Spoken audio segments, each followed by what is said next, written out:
Welcome to Infinity IQ Plus. Hello students, कैसे हैं आप सब। Welcome back to Infinity IQ plus. आज का हमारा वीडियो लेक्चर है structure of atom, lecture 2 NCERT solution.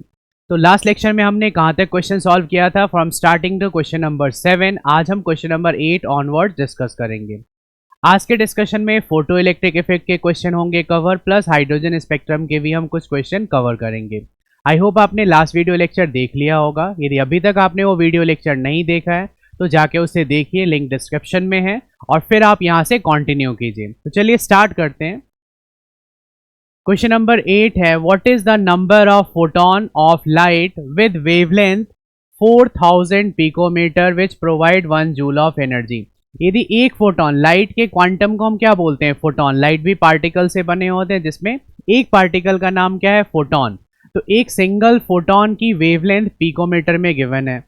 1 picometre equal 10 power -12 metre, और 10 पावर क्या होगा, -10 सेंटीमीटर। तो 1 जूल में ऐसे कितने फोटोन होंगे, जबकि एक सिंगल फोटोन की वेवलेंथ क्या गिवन है, 4000 पिकोमीटर। एक सिंगल फोटोन की एनर्जी का फॉर्मूला मैंने लास्ट लेक्चर में ही बताया था। दो फॉर्मूले हमारे पास, E इक्वल एच न्यू या hc बाई लैम्डा, बट यहाँ के लिए सुटेबल कौन सा है, hc बाई लैम्डा, जिसमें h की वैल्यू आपको याद रखना है प्लैंक्स कांस्टेंट की 6.626 into 10 power -34। Velocity of light air में या वैक्यूम में सेम ही है, 3 इंटू 10 पावर 8 मीटर पर सेकेंड। और जो लैम्डा है 4000 पिकोमीटर, इसे आप कन्वर्ट कर लीजिए मीटर में। तो 10 पावर -12 से मैंने मल्टीप्लाई कर दिया, एंड देन ये 30 -12 के साथ क्लब होके 10 पावर -9 हो जाएगा, राइट। एक सिंगल फोटोन की एनर्जी के लिए फॉर्मूला हम अप्लाई कर रहे हैं hc बाई लैम्डा। h की वैल्यू हमने पुट कर लिया, c की वैल्यू पुट कर लिया, अपॉन लैम्डा की वैल्यू जो मीटर वाली वैल्यू है वो भी पुट करोगे। ये result will be 4.969 into 10 power -17 joule, right. अब क्वेश्चन है, देखो इतने जूल एनर्जी से एक फोटोन हो रहा है, 1 फोटोन में इतनी जूल एनर्जी। हमें फाइंड करना है कि 1 जूल में से कितने फोटॉन्स होंगे। तो 1 जूल न्यूमरेटर में, और जो हमने वैल्यू फाइंड किया एक सिंगल फोटोन की एनर्जी, उसे डिनोमिनेटर में डिवाइड करने के बाद जो हमारा रिजल्ट आएगा वो रिजल्ट है 2.012 इंटू 10 पावर 16 फोटॉन्स। मतलब 1 जूल में इतने फोटॉन्स होंगे, राइट। देखो हमारा नेक्स्ट क्वेश्चन जो है क्वेश्चन नंबर 9, ये फोटो इलेक्ट्रिक इफेक्ट का बेस्ट क्वेश्चन बोल सकते हो। काफी लेंदी क्वेश्चन, ऐसा एक सिमिलर क्वेश्चन आपको इंटेक्स अंदर जो प्रॉब्लम क्वेश्चन है वहां भी मिल जाएगा। अब इस एक सिंगल क्वेश्चन में देखो क्या क्या आपसे पूछा गया है। एक फोटोन है जिसकी वेवलेंथ इस बार मीटर में ही गिवन है, 4 इंटू 10 पावर -7 मीटर। ये स्ट्राइक कर रहा है एक मेटल सरफेस को, तो उसका जो वर्क फंक्शन है, अब देखो वर्क फंक्शन है क्या। किसी भी मेटल के सरफेस पे इलेक्ट्रॉन एक फिक्स एनर्जी के साथ इंटैक्ट है, और वो मिनिमम अमाउंट ऑफ एनर्जी तो आपको देना ही पड़ेगा to remove that electron from the metal surface. इसी को क्या बोलते हैं, वर्क फंक्शन, जो इलेक्ट्रॉन वोल्ट में गिवन है। Work function is represented by W naught, जिसे हम h न्यू नॉट बोलते हैं, जिसमें न्यू नॉट है थ्रेशोल्ड फ्रीक्वेंसी। मतलब वो कम से कम कौन सी एनर्जी है जिसे आप सप्लाई करोगे या थ्रू लाइट सप्लाई करोगे कि इलेक्ट्रॉन मेटल के सरफेस से चला जाए। ये मिनिमम एनर्जी को ही हम वर्क फंक्शन बोलते हैं। तो हमें फाइंड करना है सबसे पहले एनर्जी ऑफ फोटोन, जिसकी वेवलेंथ गिवन है। काइनेटिक एनर्जी ऑफ एमिशन, जो इलेक्ट्रॉन एमिट होगा। यदि फोटोन की एनर्जी इलेक्ट्रॉन के थ्रेशोल्ड एनर्जी से हाइयर है, तो जब फोटोन मतलब लाइट स्ट्राइक करेगा मेटल को, तो इलेक्ट्रॉन सिर्फ एजेक्ट ही नहीं होगा विद सर्टेन काइनेटिक एनर्जी, वो काफ़ी दूर चला जाएगा। तो वो काइनेटिक एनर्जी भी हमें फाइंड करना है। And the velocity of photo electron, जो इलेक्ट्रॉन एमिट हो रहा है उसकी वेलोसिटी भी हमें फाइंड करना है, जो कि काइनेटिक एनर्जी फाइंड करने के बाद हमारे लिए ईजी हो जाएगा। 1 इलेक्ट्रॉन वोल्ट 1.6020 इंटू 10 पावर -19 होगा, जो कि जनरली क्या होता है, एक इलेक्ट्रॉन का चार्ज होता है इन कूलम। एनर्जी ऑफ फोटोन, दो फॉर्मूले हैं। यहाँ भी आप देखो कौन सा फॉर्मूला ज़्यादा अप्रोप्रिएट है। E इक्वल एच न्यू तो अप्लाई होगा नहीं, क्योंकि यहाँ लैम्डा गिवन है, वेवलेंथ गिवन है। तो फिर हमने अप्लाई किया hc बाई लैम्डा मीटर में, तो हमारा रिजल्ट आ गया 4.97 इंटू 10 पावर -19 जूल, राइट। इसे आप इलेक्ट्रॉन वोल्ट में कन्वर्ट करना चाहते हो, तो इसे डिवाइड कर लो इस वैल्यू से, 1.6020, तो 3.1 इलेक्ट्रॉन वोल्ट आ जाएगा। ये फोटोन की एनर्जी है और ये उस इलेक्ट्रॉन की एनर्जी है जो कि ऑलरेडी गिवन है। तो काइनेटिक एनर्जी देखो जनरली क्या होता है, जो काइनेटिक एनर्जी है जिसे हम हाफ mv² से फाइंड करते हैं, ये होता है H new minus H new not. Photon की एनर्जी माइनस वर्क फंक्शन, ये काइनेटिक एनर्जी। और वैसे काइनेटिक एनर्जी का फॉर्मूला क्या होता है, हाफ mv², राइट। तो पहले हम H new minus H new not करते हैं तो रिजल्ट आ रहा है 0.97 इलेक्ट्रॉन वोल्ट। ये हमारा काइनेटिक एनर्जी ऑफ इमिशन है। ये भी आपसे जूल में पूछ रहे होंगे तो इसको आप मल्टीप्लाई कर दीजिए 1.6020 से, तो जूल में भी आ जाएगा। फिर हमें फाइंड करना है वेलोसिटी ऑफ फोटो इलेक्ट्रॉन। तो हाफ mv² की वैल्यू हमने 0.97 eV फाइंड किया है। फिर इसको जूल में कन्वर्ट करने के लिए 1.6020 10⁻⁻19 ये आ गया आपके जूल में। और फिर इससे वेलोसिटी का फॉर्मूला, जैसे काइनेटिक एनर्जी क्या है, half mv² equal kinetic energy. इस 2 को आप सेकेंड साइड सेंड कर दो तो v² इक्वल क्या आएगा, 2 into kinetic energy. me mass of electron से डिवाइड हो गया, और जब हम स्क्वायर को दूसरी साइड सेंड करेंगे तो ये अंडर रूट हो जाएगा, 2 into kinetic energy upon mass of electron. इसी बेसिस पे ये कैलकुलेशन गिवन है जनरली कि v की वैल्यू, पहले हमने ये सब पुट कर लिया वैल्यू जो भी हमने फाइंड किया था काइनेटिक एनर्जी की, इंटू 2 अपॉन में एक इलेक्ट्रॉन की मास क्या है 9.1 इंटू 10⁻31। वेलोसिटी स्क्वायर रूट करके जो एंड रिजल्ट आएगा वो 5.83 इंटू 10⁵। क्वेश्चन को आप स्टेप वाइज समझिए, किसी भी स्टेप में डाउट आ रहा है कमेंट में बताना है, दोबारा इसका सोल्यूशन डिस्कस हो जाएगा, थोड़े डिफरेंट वे में डिस्कस होगा ताकि आपको ये समझ आ जाए, राइट। इस क्वेश्चन की प्रैक्टिस जरूर करना है, बहुत ही ज़्यादा ये इंपॉर्टेंट है। Next question, electromagnetic radiation of wavelength. Light एक इलेक्ट्रोमैग्नेटिक रेडिएशन है, इसकी वेवलेंथ गिवन है नैनोमीटर में। अब देखो नैनोमीटर का कन्वर्जन हम कैसे करेंगे, मीटर में 10⁻⁹ मीटर और सेंटीमीटर में आ जाएगा -7 centimetre. Electromagnetic radiation of wavelength 242 nanometre is just sufficient to ionize the sodium atom. मतलब इतनी एनर्जी यदि हम लाइट के अंदर हो और उससे स्ट्राइक करा दें सोडियम मेटल पे तो ये सफिशिएंट है सोडियम को आयनाइज कराने के लिए, मतलब सोडियम से एक इलेक्ट्रॉन रिमूव कराने के लिए। तो calculate the ionization energy of sodium in kilo joule पर मोल, राइट। बहुत सिंपल है, सबसे पहले हम क्या फाइंड करेंगे, एक सिंगल फोटोन की एनर्जी, जो रेडिएशन है लाइट रेडिएशन वो फोटोन से बना है, उसकी वेवलेंथ 242 नैनोमीटर है। फिर वेवलेंथ गिवन है, फिर आप hc/λ अप्लाई करोगे। hc/λ पिछले 3 क्वेश्चन में हम अप्लाई कर रहे हैं। वैसे एनर्जी फाइंड करने के 2 फॉर्मूले होते हैं, एच न्यू यदि वेवलेंथ नहीं फ्रीक्वेंसी गिवन हो, बट अभी लास्ट 3 क्वेश्चन में हम क्या देख रहे हैं कि बार बार लैम्डा ही गिवन है, तो हम hc/λ अप्लाई कर रहे हैं, जो ऐसे क्वेश्चंस के लिए अभी ज़्यादा अप्रोप्रिएट है। तो लैम्डा की वैल्यू कन्वर्ट कर लो आप मीटर में, वेलोसिटी ऑफ लाइट फिक्स्ड है, एच की वैल्यू फिक्स्ड है, जो लर्न करना है, राइट। अब एक सिंगल फोटोन की एनर्जी हमने hc/λ, दिस इज hc/λ, इससे क्या आ रहा है 0.0821 इंटू 10⁻⁻17 जूल। एक सिंगल फोटोन जो स्ट्राइक कर रहा है और वही सफिशिएंट है टू आयनाइज सोडियम एटम।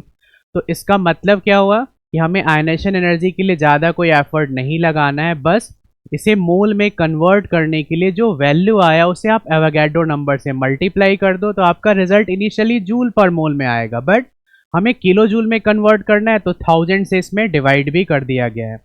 1000 से आप डिवाइड करोगे you will get 494 kilo joule पर मोल।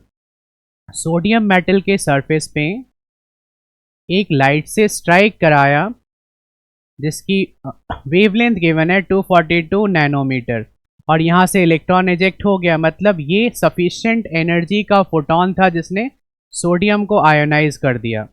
सोडियम को Na+ में कन्वर्ट करने के लिए ये सफिशिएंट था। तो फाइंड करना था कि आखिर उसकी क्या आयनाइजेशन एनर्जी होगी, तो इसके लिए हमने ये same formula photo electric effect से E इक्वल hc/λ ही अप्लाई कर दिया, वही वर्क फंक्शन के इक्वल होगा, क्योंकि जस्ट सफिशिएंट का मतलब कि जो इलेक्ट्रॉन इजेक्ट होगा वो जीरो वेलोसिटी के साथ इजेक्ट होगा और उसमें कोई काइनेटिक एनर्जी नहीं होगी, वो सिर्फ आयोनाइजेशन के लिए ही सफिशिएंट था। नेक्स्ट क्वेश्चन एक बल्ब पे है, ऐसा एक क्वेश्चन प्रॉब्लम क्वेश्चन में ही मिलेगा विद इन द आप चैप्टर आप चेक कीजिएगा, वहाँ 100 वाट के बल्ब पे एक क्वेश्चन है। स्टार्टिंग के कुछ प्रॉब्लम्स में जो फोटो इलेक्ट्रिक इफेक्ट के आसपास हैं, अभी 25 वाट का बल्ब दिया हुआ है। 25 वाट का bulb 25 joule per second energy consume करता है। और एक जनरल क्वेश्चन, हालांकि इसका इस क्वेश्चन से कोई रिलेवेंस नहीं है कि 25 वाट के बल्ब को यदि आपके घर में लगाया हुआ है कितने घंटे तक ऑन रखोगे तो 1 यूनिट आपका बिजली का बिल आएगा, इलेक्ट्रिसिटी बिल। तो इसका ट्रिक क्या है, देखिए 25 को हम किससे मल्टीप्लाई करें कि ये 1000 में कन्वर्ट हो जाए। तो मैंने 40 से मल्टीप्लाई किया 40 आवर से। 25 वाट के बल्ब को 40 घंटे तक ऑन रखा लगातार, तो ये कितना आ जाएगा 1000 watt hour is equal to 1 kilo watt hour. ये आपका 1 यूनिट है। आजकल क्या होता है कि जो भी CFL, LED, LCD लाइट, ये सब जो कुछ भी हैं, यदि इनका वाट पावर कम है और लाइट उतनी ही ये दे रहा है आपको, तो बेटर है कि आप कम वाट के बल्ब ही यूज़ करो, क्योंकि उससे आपका इलेक्ट्रिसिटी कंजम्पशन भी कम होगा। क्योंकि पुराने ज़माने में ज़्यादातर यूज़ क्या हो रहा था, 100 वाट का बल्ब। अब 100 वाट का बल्ब आपने 10 घंटे तक भी ऑन रखा तो वो क्या हो जाएगा 1000 watt hour, 1 kilo watt hour, directly क्या आ गया 1 यूनिट इलेक्ट्रिसिटी बिल, राइट। तो जितना ज़्यादा वाट पावर का आप कोई भी डिवाइस यूज़ कर रहे हो, जैसे गर्मी में आप AC चला रहे हो, वो कुछ ज़्यादा ही वाट का, 1500 2000 वाट का, 3000 वाट का, तो उससे बिल भी आपका इलेक्ट्रिसिटी का ज़्यादा आने लग जाएगा, राइट। इसलिए आजकल जो हम बल्ब यूज़ करते हैं, जो CFL, LCD, LED, वो 20 वाट, 18 वाट, 15 वाट, वो ज़्यादा टाइम तक आप यूज़ करोगे, इलेक्ट्रिसिटी कंजम्पशन भी कम होगा। एनर्जी ऑफ 1 फोटोन हम कैसे फाइंड करेंगे, hν या hc बाई लैम्डा। तो फिर चेक करते हैं कि इसमें क्या गिवन है। येलो लाइट जो इमिट हो रहा है 25 वाट के बल्ब से, फिर वेवलेंथ गिवन है, बट इस बार वो माइक्रोमीटर में है। देखो, कभी पिकोमीटर, कभी नैनोमीटर, कभी माइक्रोमीटर, कभी एंगस्ट्रॉम। तो माइक्रो के लिए क्या करोगे 10⁻⁻⁶ मीटर। ये फॉर्मूला अप्लाई कर लेते हैं। प्लैंक्स कांस्टेंट की वैल्यू हमें याद होना चाहिए। वेलोसिटी ऑफ लाइट भी लर्न होना चाहिए। अब पिछले 4 क्वेश्चन से हम यही कर रहे हैं कि सब सिमिलर पैटर्न पे है। और लैम्डा को आप मीटर में जरूर कन्वर्ट करोगे। यदि पिकोमीटर है तो मल्टीप्लाई बाई 10⁻⁻12, नैनोमीटर है 10⁻⁹, माइक्रोमीटर है 10⁻�6, मिलीमीटर है 10⁻3 और एंगस्ट्रॉम है 10⁻10 से मल्टीप्लाई करना है। तो E equal hc by lambda, hc upon lambda in metre. तो ये जो रिजल्ट आया हमारे पास 3.48 इंटू 10⁻⁹ जूल, ये एक फोटोन जो उस बल्ब से इमिट हो रहा है उसकी है। हमें फाइंड करना है कि टोटल फोटोन कितने इमिट होंगे। फोटोन को यहाँ क्वांटा से भी बोल सकते हैं 1 सेकेंड में। तो rate of emission of quanta per second equal power of bulb, जो कि 25 वाट है, 25 joule per second, energy of 1 photon. एकदम क्लियर होना चाहिए कि हमें क्या न्यूमरेटर में रखना है, क्या डिनोमिनेटर में। तो पावर ऑफ बल्ब 25 वाट है, 25 जूल पर सेकेंड एनर्जी ये कंज्यूम करेगा। और एक सिंगल फोटोन की एनर्जी हमने फाइंड कर लिया है 3.48 इंटू 10⁻⁹। इसे आप डिवाइड कीजिए, आपका एंड रिजल्ट आ जाएगा। इस रिजल्ट को हम पर सेकेंड, या फिर हम लिख सकते हैं क्वांटा पर सेकेंड, या फिर हम लिख सकते हैं फोटोन पर second, photons per second, right. ये सभी क्वेश्चन फोटो इलेक्ट्रिक इफेक्ट के हैं। यदि आप NCERT बैक एक्सरसाइज भी ढंग से सॉल्व कर लेते हैं तो जो प्रॉब्लम क्वेश्चन गिवन है with in the chapter, her topic के आसपास आपको 2-2 1-1 क्वेश्चन मिलेंगे, वो भी आप इजीली सॉल्व कर पाओगे with the help of this, right. Photo electric effect के हम नेक्स्ट क्वेश्चन पे आते हैं, जो हमारा क्वेश्चन नंबर है 12। Electrons are emitted with zero velocity. Metal surface से जो इलेक्ट्रॉन इमिट हो रहा है उसकी जीरो वेलोसिटी है। तो जब वेलोसिटी जीरो होगी तो ऑब्वियस है कि काइनेटिक एनर्जी भी उसकी हम क्या लेंगे, जीरो। पहले से ये सब समझते चलें तो आगे हमें थोड़ा हेल्प मिलेगा क्वेश्चन को जल्दी सॉल्व करने में। फ्रॉम अ मेटल सरफेस, ये इमिट हुआ है जीरो वेलोसिटी के साथ। जब इसे एक्सपोज किया गया था लाइट रेडिएशन, जिसकी वेवलेंथ, फिर से वेवलेंथ गिवन है, वेवलेंथ क्या गिवन है 6800 एंगस्ट्रॉम, राइट। अब कैलकुलेट क्या करना है, थ्रेशोल्ड फ्रीक्वेंसी। थ्रेशोल्ड फ्रीक्वेंसी को हम न्यू नॉट से लिखते हैं and work function W not, जो कि hν नॉट से फाइंड होता है, राइट। थ्रेशोल्ड फ्रीक्वेंसी वो मिनिमम फ्रीक्वेंसी है जो चाहिए इलेक्ट्रॉन को रिमूव कराने के लिए। थ्रेशोल्ड एनर्जी वो मिनिमम एनर्जी है जो चाहिए इलेक्ट्रॉन को रिमूव कराने के लिए। और लाइट रेडिएशन जिससे स्ट्राइक कराया गया, फिर से उसकी क्या गिवन है, वेवलेंथ। सभी क्वेश्चन में हम यही देख रहे हैं कि hν कहीं अप्लाई नहीं हो रहा है, क्योंकि फ्रीक्वेंसी कहीं गिवन नहीं है, वेवलेंथ ही गिवन है। तो सबसे पहले देखो न्यू नॉट जो फाइंड करते हो C इक्वल न्यू लैम्डा होता है, राइट। लेकिन यहाँ न्यू नॉट हम वर्ड यूज करेंगे क्योंकि हम इलेक्ट्रॉन की थ्रेशोल्ड फ्रीक्वेंसी फाइंड कर रहे हैं।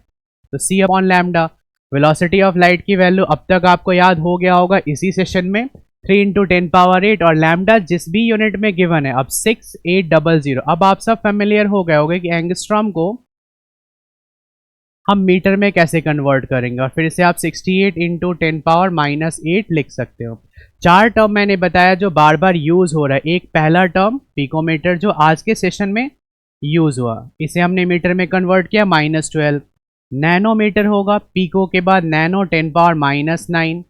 माइक्रो का भी क्वेश्चन आज आपने देखा 10⁻⁻6। मिली का क्वेश्चन अभी आया नहीं, हो सकता है फ्यूचर में आपको इससे फेस करना पड़े -3 मीटर। और लास्ट एक एंगस्ट्रॉम। एटलीस्ट इतने 5 तो आपको लर्न करना ही है। तो पहले हमने क्या फाइंड कर लिया, threshold frequency, direct formula apply करके कि ये वो मिनिमम फ्रीक्वेंसी है जिसके हेल्प से इलेक्ट्रॉन इजेक्ट होगा, जिसे आप हर्ट्ज या पर सेकेंड दोनों में ही लिख सकते हैं। वर्क फंक्शन क्या होगा, h न्यू नॉट, h की वैल्यू फिर फिक्स है, प्लैंक्स कांस्टेंट की value, velocity of light, Avogadro number, ये तो हमें याद होना ही चाहिए यदि हम साइंस के स्टूडेंट हैं। तो 6.626 × 10⁻34 मल्टीप्लाई बाई जो अभी अभी हमने क्या फाइंड किया, थ्रेशोल्ड फ्रीक्वेंसी, इसे आप मल्टीप्लाई करोगे, that will produce work function W naught. Work function is the minimum amount of energy required to remove an electron from the metal surface, जो h न्यू नॉट से find होता है। इसे joule में find कर सकते हैं, किलो जूल में फाइंड कर सकते हैं। जूल को किलो जूल में आप कैसे कन्वर्ट करोगे, डिवाइडेड बाई 1000।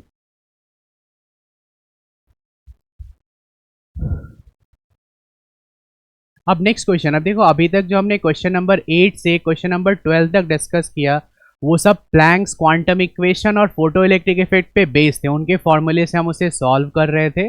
उसको आप बार बार वीडियो को देखिए और बैक एक्सरसाइज के क्वेश्चन को सॉल्व करने के बाद जो प्रॉब्लम क्वेश्चन है विद इन द चैप्टर जो टॉपिक्स के आसपास हैं उसको भी सॉल्व करने की कोशिश करना है। उनमें भी कोई डाउट आता है आप कमेंट में बता सकते हैं, right. What is the wavelength of the light emitted when the electron in a hydrogen atom undergo transition from energy level n equal 4 to n equal 2। जब आप हाइड्रोजन स्पेक्ट्रम की डायग्राम बनाएंगे तो उस स्पेक्ट्रम में कई सीरीज का formation होता है, Lyman series, Balmer series, Paschen series, Brackett series, Pfund series, Humphreys series. तो जो ट्रांजिशन आपको दिखेगा ऊपर से नीचे की तरफ, हर एक लाइन का एक इनिशियल पॉइंट होगा, एक फाइनल पॉइंट होगा। और जो सबसे छोटे छोटे लाइंस दिखते हैं डायग्राम में, शॉर्टेस्ट फ्रीक्वेंसी लॉन्गेस्ट वेवलेंथ, ये ध्यान रखना है आपको कि जिसकी फ्रीक्वेंसी बहुत कम है उसका वेवलेंथ सबसे ज़्यादा होगा। तो ये इनिशियल और फाइनल पॉइंट हमेशा क्वेश्चन में आपको प्रोवाइड करेंगे। एक लाइन उसमें से कोई भी ले लिया गया ट्रांजिशन का, जिसका इनिशियल पॉइंट यहाँ क्या दिख रहा है आपको, इनिशियल है 4 और फाइनल है 2। फाइनल 2 मतलब ये जरूर बाल्मर सीरीज का ही लाइन होगा क्योंकि पहला लाइमन सीरीज का था, फिर बाल्मर होता है, then Paschen, Brackett, Pfund and Humphreys series, जिसमें बाल्मर सीरीज के कलर्स को, रेडिएशंस को आप आंखों से देख सकते हो क्योंकि Lyman series ultra violet region में फॉर्म होता है और पास्टन ऑनवर्ड वो इंफ्रारेड या फार इंफ्रारेड में फॉर्म होगा, राइट। इसमें रेडबर्ग कांस्टेंट की वैल्यू गिवन है 109678 ऐसा गिवन है। तो वेव नंबर हमें फाइंड करना है। वेव नंबर का हमने फॉर्मूला अप्लाई कर दिया, वैल्यू पुट कर दिया डायरेक्टली। इसमें एलसीएम रूल अप्लाई, रिजल्ट यदि नेगेटिव आएगा रिजल्ट हमें पॉजिटिव में कर लेना है, राइट। एक तरीका और है, यदि आप पहले फ्रीक्वेंसी फाइंड कर लो। एक फॉर्मूला मैं बता रहा हूँ, एक तो ये सॉल्यूशन है जो आपको स्क्रीन पे दिख रहा है, दूसरा फ्रीक्वेंसी 3.29 10⁻15 इनिशियल ऑर्बिट के स्क्वायर। आप ये सेकेंड मेथड भी ट्राई करके देखिए, ये फ्रीक्वेंसी आपका पर सेकेंड में आ जाएगा, इनिशियल 4 और फाइनल 2 पुट करके। और जब फ्रीक्वेंसी आप फाइंड कर लोगे तो since C equal new lambda एक फॉर्मूला है, इससे वेवलेंथ आ जाएगा C अपॉन न्यू। ये भी आपके लिए इजी रहेगा, जिसमें वेलोसिटी ऑफ लाइट 3 × 10⁸ है और फ्रीक्वेंसी की जो वैल्यू यहाँ से आएगी वो पुट कर सकते हैं। दूसरा, इसमें जो हिंट गिवन उसके अकॉर्डिंग कि पहले वेव नंबर फाइंड कर लिया और जो वेव नंबर है और वेवलेंथ ये रेसिप्रोकल होते हैं, तो वेवलेंथ इक्वल क्या आ जाएगा 1 अपॉन वेव नंबर। तो वेव नंबर फाइंड करके भी 1 अपॉन वेव नंबर कर दो तो वेवलेंथ आ जाएगा। जरूरी नहीं कि रिजल्ट को हमें नैनोमीटर में ही लिखना है, हम मीटर पे भी स्टॉप कर सकते हैं। तो दोनों तरीके से ट्राई करना है और फिर जो आपको इजी लगे उसे आप एग्जाम में फॉलो कीजिए, राइट। एक होता है कि वेव नंबर फाइंड किया, उसको रेसिप्रोकेट कर दिया वो वेवलेंथ, दूसरा फ्रीक्वेंसी फाइंड किया और फिर lambda equal c upon nu कर लिया। तो सी अपॉन न्यू करोगे इससे भी सेम रिजल्ट आएगा। यदि रिजल्ट मीटर में आएगा तो उसे हम नैनोमीटर में कन्वर्ट कर देंगे यदि ऐसी कोई पॉसिबिलिटी बनती है। अदरवाइज ये कंपलसरी नहीं है कि नैनोमीटर में ही आंसर करना है। Okay, next question, how much energy is required to ionize hydrogen atom if an electron occupy an equal 5 orbit? Compare your answer with ionization energy of hydrogen atom. Energy required to remove an electron from first orbit. Hydrogen की atomic number क्या है? 1। इसका electron भी first orbit में ही होगा और उसी को हमें एक्साइट करना है, इसे 1s1 भी लिख सकते हैं। तो जब इलेक्ट्रॉन फर्स्ट ऑर्बिट है और वहाँ से इन्फिनिटी पे जाएगा, उस एनर्जी को हमें कंपेयर करना है कि जब वो फिफ्थ एनर्जी लेवल पे है और उससे आप उसको आयनाइज कर रहे हैं, दोनों को कंपेयर करना है। इस कंपैरिजन का एक सॉल्यूशन यहाँ आपको गिवन है कि हम पहले और पांचवें ऑर्बिट के जो इलेक्ट्रॉन है उसको इन्फिनिटी पे लेके जाते हैं तो एनर्जी डिफरेंस कितना आता है वो ऐसे फाइंड कर सकते हो, या डायरेक्ट हाइड्रोजन स्पेक्ट्रम में जो एनर्जी का फॉर्मूला है delta E equal 2.18 10⁻⁻18 initial orbit के स्क्वायर फाइनल ऑर्बिट के स्क्वायर। इसमें हमें क्या करना है, जैसे एक हम फाइंड करेंगे जो आयनाइजेशन एनर्जी है फिफ्थ ऑर्बिट से, सेम फॉर्मूला आपको अप्लाई करना है। बस मैं हिंट कर रहा हूँ कि इसमें आप क्या लोगे, इनिशियल अभी तो फिफ्थ पे था और फाइनल क्योंकि उसे आयनाइज ही करना है इन्फिनिटी पे, यहाँ पुट करके देखना है। और हमेशा याद रखो कि 1/∞² 0 होगा तो कैलकुलेशन विल बिकम ईजियर। और यही हम फर्स्ट से आयनाइज करेंगे तो इनिशियल हमें क्या लेना पड़ेगा फर्स्ट, और फाइनल फिर इसे इन्फिनिटी पे ही पहुंचाना है क्योंकि आयनाइज करना है। और इन दोनों एनर्जी को फाइंड करोगे रिजल्ट सेम आएगा और डिवाइड करने के बाद यू विल फाइंड कि जो IE फर्स्ट है, फर्स्ट वाले ऑर्बिट से जब हम एक्साइट कर रहे थे वो आएगा 25 टाइम्स आयनाइजेशन एंथैल्पी जब फिफ्थ से करोगे, क्योंकि फिफ्थ से बाहर ले जाना है तो कम ही एनर्जी लगेगा, फर्स्ट से बाहर उसको करना है तो थोड़ी ज़्यादा एनर्जी। तो दोनों में लगभग 25 टाइम्स का डिफरेंस आएगा। तो इसे दोनों मेथड से ट्राई करना है। एक ऑल्टरनेट मेथड में इसलिए दे रहा हूँ कि कुछ बच्चों को ये इजी लग सकता है, किसी किसी को ये, क्योंकि फॉर्मूला हाइड्रोजन स्पेक्ट्रम की तो आप लर्न करोगे ही, तो क्यों ना उसे ही हम यहाँ अप्लाई कर दें और दोनों रिजल्ट सेम आ रहा है तो एक जो बेटर आपको लगेगा उसे आप फॉलो कीजिए, राइट। नेक्स्ट क्वेश्चन है, what is the maximum emission? जब हम हाइड्रोजन स्पेक्ट्रम की डायग्राम बनाते हैं तो उससे कैलकुलेशन करके आप आसानी से बता सकते हो कि एनर्जी लेवल 6 से नीचे कितने लाइंस आ रहे हैं, तो 15 आ रहे हैं, फिर 4 से नीचे कितने आ रहे हैं, 10 आ रहे हैं। ये काउंटिंग वाइज कर सकते हैं, बट यहाँ एक डायरेक्ट ट्रिक है कि एनर्जी लेवल 6 से नीचे आने वाले कितने स्पेक्ट्रल लाइंस हैं, कितने इमिशंस हैं, वो हम कैसे कैलकुलेट करेंगे, बाय अ फॉर्मूला n-1/2। यदि 6 से पूछा गया तो आप यहाँ 6 पुट कर लीजिए, 6 -1/2 कितना आ जाएगा 15। 15 स्पेक्ट्रल लाइंस एनर्जी लेवल 6 से नीचे फॉल होंगे। ऐसे ही किसी और से पूछा गया है तो आप आसानी से, फिफ्थ से पूछा गया है या 6 से आया, किसी से भी पूछा गया, आप आसानी से टोटल काउंट कर सकते हैं। मान लो कि आया एनर्जी लेवल 5 से बताना है तो n की वैल्यू 5 और 5 - 1 कितना आएगा 4/2, 20/2 कितना आ गया 10। और यही पूछा गया कि एनर्जी लेवल 4 से नीचे कितने आएंगे टोटल, तो 4 और 4 - 1 कितना होगा 3/2, ये रिजल्ट आ गया 6। एनर्जी लेवल 3 से नीचे कितना आएगा, तो 3 -1 2/2, 2 से 2 कैंसिल, ये आ गया 3। एनर्जी लेवल 2 से नीचे तो 2 और 2 - 1 1/2, तो एक ही आएगा। और एनर्जी लेवल 1 से नीचे 0, क्योंकि 0 0 - 1 एनर्जी n से नीचे तो कभी वो ट्रांजिशन होगा ही नहीं, क्योंकि उसके नीचे तो न्यूक्लियस ही आ जाएगा। तो ऐसे डायरेक्ट फॉर्मूले से ये फाइंड कर सकते हैं, और डायग्राम बनाया हुआ है तो डायग्राम से काउंट करके, बट डायरेक्ट फॉर्मूला याद रखना ही बेटर होगा, क्योंकि कोई एक क्वेश्चन आया तो उसके लिए आप पूरा डायग्राम तो ड्रॉ नहीं करोगे, राइट। नेक्स्ट क्वेश्चन है हमारा question number 16। The energy associated with first orbit in hydrogen atom is given. First orbit में जो इलेक्ट्रॉन सर्कुलेट हो रहा है उसकी ये एनर्जी है। What is the energy associated with the fifth orbit? देखो इसका डायरेक्ट फॉर्मुलेशन यहाँ गिवन है, आप उसे फॉलो कीजिए तो आंसर थोड़ा जल्दी आ जाएगा। फिर हमें कैलकुलेट करना है radius of boards fifth orbit for hydrogen atom, right.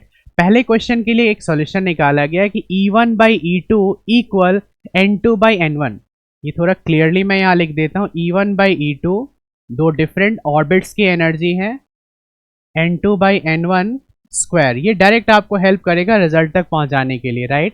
According to available data पहले फर्स्ट ऑर्बिट गिवन है और दूसरा फिफ्थ ऑर्बिट गिवन है, N2 = 5 और E1 जो एनर्जी है वो ऑलरेडी यहाँ गिवन है क्वेश्चन में, हमें E5 फाइंड करना है। तो इस वैल्यू में इसमें पुट करके आप देखो, E1 की वैल्यू पुट किया, E2 we have to find, N2 हमारा पांचवा ऑर्बिट और N1 पहला ऑर्बिट है। तो जब ये वैल्यू पुट किया हमने इसमें, तो हमारा डायरेक्टली जो E5 है वो कितना आ जाएगा, -8.77 × 10⁻⁻20 आ जाएगा, राइट।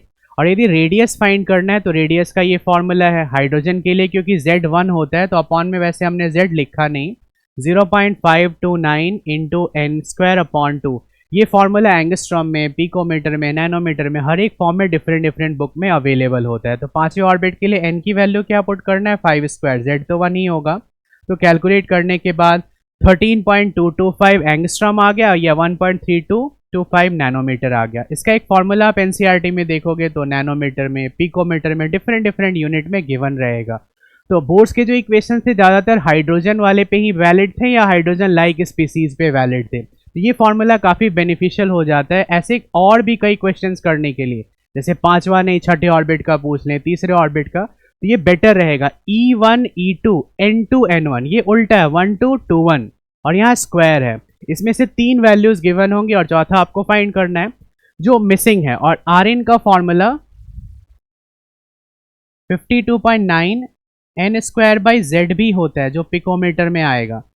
यहाँ हमने किस में, एंगस्ट्रॉम में और नैनोमीटर में फाइंड किया। तो ऐसे कई फॉर्मूले हैं जिसमें n ऑर्बिट नंबर पांचवा ऑर्बिट था और Z1 होता है। हाइड्रोजन लाइक स्पीसीज की हम बात करें तो वो होंगे जो 1 इलेक्ट्रॉन स्पीसीज होंगे, हीलियम प्लस, लिथियम 2+, बेरिलियम 3+। ये 1 इलेक्ट्रॉन स्पीसीज को ही हम क्या बोलते हैं, hydrogen like species. These are 1 electron species. तो इन पे भी ये फॉर्मूला वैलिड होगा, जिसमें एटॉमिक नंबर Z हीलियम की 2 है, लिथियम की 3 है, बेरिलियम की 4 है, बट हाइड्रोजन की 1 है, इसलिए अपॉन में Z यहाँ लिखा भी नहीं गया है। हम यहाँ Z लिखेंगे कब, जब हीलियम, लिथियम या बेरिलियम का कोई क्वेश्चन आ जाए, राइट। नेक्स्ट क्वेश्चन पे आते हैं, जहां हमारा hydrogen spectrum related almost question finish हो ही जाएगा। कैलकुलेट, वैसे एक 33 क्वेश्चन भी इसी पे बेस्ड है। Calculate the wave number for the longest wavelength. अभी मैंने आपको एक हिंट किया था, longest wavelength transition in the Balmer series of atomic hydrogen. आप जब डायग्राम बनाओगे या एनसीईआरटी में जो डायग्राम गिवन है, जो सबसे छोटी फ्रीक्वेंसी बाल्मर सीरीज में आप देखना, जो सबसे छोटी लाइन है वो 3 से 2 पे आ रहा होगा। तो शॉर्टेस्ट फ्रीक्वेंसी मतलब लॉन्गेस्ट वेवलेंथ, और लॉन्गेस्ट फ्रीक्वेंसी मतलब शॉर्टेस्ट वेवलेंथ, क्योंकि C = न्यू लैम्डा में आप देखो तो लैम्डा इक्वल क्या आ जाएगा, C/न्यू। और क्योंकि C वेलोसिटी ऑफ लाइट तो कांस्टेंट है, तो यदि हम कांस्टेंट को हटाएंगे तो हमारे पास एक रिजल्ट आएगा, फ्रीक्वेंसी और वेवलेंथ इनवर्सली प्रोपोर्शनल होंगे। Shortest frequency, longest wavelength, longest frequency, shortest wavelength, right. According to Balmer formula, जो न्यू बार का फॉर्मूला है, nu bar is called wave number. Wave number क्या होगा, 1 वेवलेंथ। ये RH Rydberg constant initial orbit के square minus final orbit के square. जो भी इनिशियल और फाइनल है इसको हमें चेक करना है कि बाल्मर वाले में ये कहाँ से कहाँ तक होगा।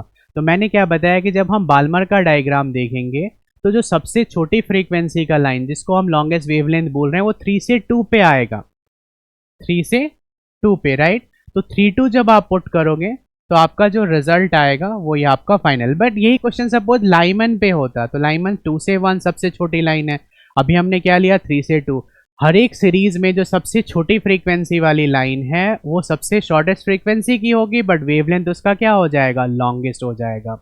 तो उम्मीद करता हूँ कि ये सभी क्वेश्चंस जो आज हमने किया, खास करके जिसमें फोटो इलेक्ट्रिक इफेक्ट के क्वेश्चन को हमने कवर किया प्लस हाइड्रोजन स्पेक्ट्रम, ये आपको बहुत अच्छे से समझ आ गया होगा। वीडियो को दोबारा देख के 2 बार 3 बार अच्छे से समझने की आप कोशिश कीजिए, और फिर भी नहीं समझ आ रहा है तो हमें कमेंट में बताएंगे, तो उन क्वेश्चन को हम दोबारा भी डिस्कस करेंगे अपने नेक्स्ट वीडियो लेक्चर में।